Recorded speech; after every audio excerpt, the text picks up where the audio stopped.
B S ಕಿಚನ್ಗೆ ಸ್ವಾಗತ. ಇವತ್ತಿನ ನಮ್ಮ ಅಡುಗೆ ಟೊಮೆಟೊ ತಿಳಿ ಸಾರು.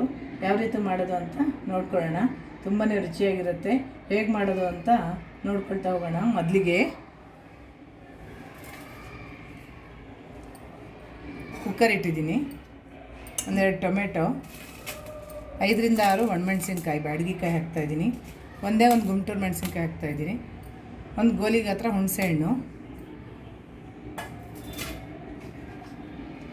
ರುಚಿಗೆ ತಕ್ಕಷ್ಟು ಉಪ್ಪು ಹಾಕ್ತಾಯಿದ್ದೀನಿ.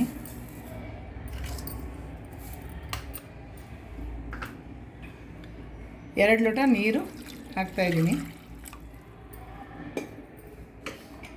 ಈಗ ಕುಕ್ಕರ್ ಮುಚ್ಚಿ 2 ಸೀಟಿ ಬೇಯಿಸ್ಕೊತೀನಿ.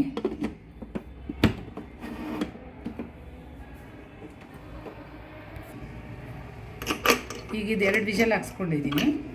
ಈಗ ಇದನ್ನು ಓಪನ್ ಮಾಡಿ ಬಸ್ಕಿಟ್ಕೊತೀನಿ. ಈ ಥರ ಬಸ್ಕೋಬೇಕು.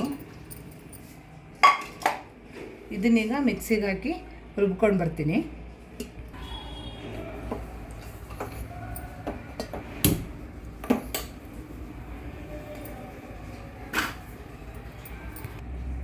ಈಗ ಇದನ್ನು ರುಬ್ಬಿ ತಂದಿದ್ದೀನಿ.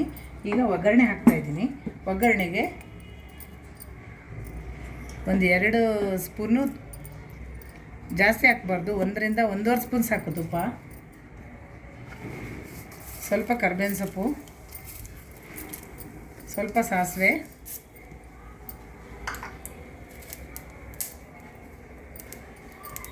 ಸ್ವಲ್ಪ ಒಂದು 7ರಿಂದ 8 ಎಸಳು ಬೆಳ್ಳುಳ್ಳಿ ಜಜ್ಜಿದ್ದು ಹಾಕ್ತಾಯಿದ್ದೀನಿ.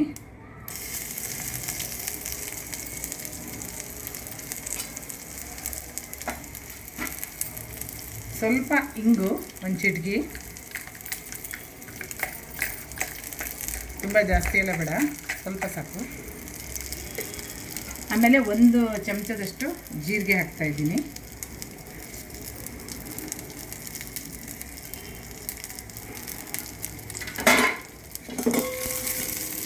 ಈಗ ಇದಿಷ್ಟು ಒಗ್ಗರಣೆ ಆಯಿತು. ಬೆಳ್ಳುಳ್ಳಿ ಸ್ವಲ್ಪ ಕೆಂಪಗೆ ಹಾಕಬೇಕು. ಮತ್ತು ಸಾಸಿವೆ ಎಲ್ಲ ಚಟಪಟ ಆಮೇಲೆ ಇದೆಲ್ಲ ಅಂದಮೇಲೆ ಈ ರುಬ್ಬಿರೋದನ್ನ ಇದಕ್ಕೆ ಹಾಕ್ತಾಯಿದ್ದೀನಿ.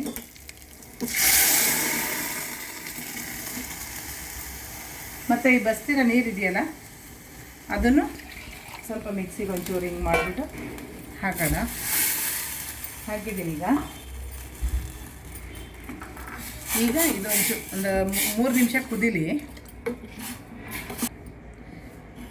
ಈಗ ಇದಕ್ಕೆ 1 ಸ್ಪೂನ್ ರಸಮ್ ಪೌಡ್ರ್ ಹಾಕಬೇಕು. ಒಣಮೆಣ್ಸಿನ್ಕಾಯಿ ಹಾಕಿದ್ದೀನಿ ಆಲ್ರೆಡಿ ಬೇಯ್ಬೇಕಾದ್ರೆ. ಬ್ಯಾಡಗಿ ಮೆಣಸಿನ್ಕಾಯಿ, ಗುಂಟೂರು ಮೆಣಸಿನ್ಕಾಯಿ ಎಲ್ಲ ಹಾಕಿದ್ದೀನಲ್ಲ ಖಾರಕ್ಕೆ, ಅದರಿಂದ 1 ಸ್ಪೂನ್ ರಸಮ್ ಪೌಡ್ರ್ ಹಾಕಿದ್ರೆ ಸಾಕು. ಈಗ 3 ನಿಮಿಷ ಕುದಿಬೇಕಿದ್ದು ಚೆನ್ನಾಗಿ. ಕುದ್ದ ಮೇಲೆ ಸ್ವಲ್ಪ ಕೊತ್ತಂಬರಿ ಸೊಪ್ಪು ಹಾಕಬೇಕು. ಹಾಕಿದ್ರೆ ರಸಮು ಟೊಮೆಟೊ ತಿಳಿ ಸಾರು ರೆಡಿ ಆಗುತ್ತೆ. ಈಗ ಸಾರು ಕುದೀತಾ ಇದೆ. ಸ್ವಲ್ಪ ಕೊತ್ತಂಬರಿ ಸೊಪ್ಪು ಮೇಲೆ ಹಾಕ್ತಾಯಿದ್ದೀನಿ. ಮತ್ತು ಸಾರಿಗೆ ಹಸಿಮೆಣಸು ಹಾಕಿದ್ರೆ ಬೇರೆ ಟೇಸ್ಟ್ ಬರುತ್ತೆ. ಈ ಥರ ಒಣಮೆಣ್ಸಿನ್ಕಾಯಿ ಹಾಕಿ ಮಾಡಿದ್ರೇ ಒಳ್ಳೆ ಟೇಸ್ಟು ಚೆನ್ನಾಗಿ ಬರುತ್ತೆ. ಮತ್ತು ತುಪ್ಪದಿಂದ ಒಗ್ಗರಣೆ ಹಾಕಿರೋದ್ರಿಂದ ಒಂದು ಒಳ್ಳೆ ಟೇಸ್ಟ್ ಇರುತ್ತೆ. ಅನ್ನದ ಜೊತೆ ತಿನ್ನೋಕ್ಕೆ ಚೆನ್ನಾಗಿರುತ್ತಿದ್ದು. ಈಗ ಸಾರು ಕುದೀತಾ ಇದೆ. ಸಾರು ರೆಡಿ ಆಯ್ತು. ಈಗ ತಿಳಿ ಸಾರು ರೆಡಿಯಾಗಿದೆ. ಅನ್ನದ ಜೊತೆ ಚೆನ್ನಾಗಿರುತ್ತೆ. ಇದನ್ನು ಮನೇಲಿ ಟ್ರೈ ಮಾಡಿ ಹೇಗಾಗಿದೆ ಅಂತ ಕಮೆಂಟ್ಸ್ ಮೂಲಕ ತಿಳಿಸಿ. ನಮ್ಮ ಚಾನಲ್ನ ಸಬ್ಸ್ಕ್ರೈಬ್ ಮಾಡ್ಕೊಳ್ಳಿ.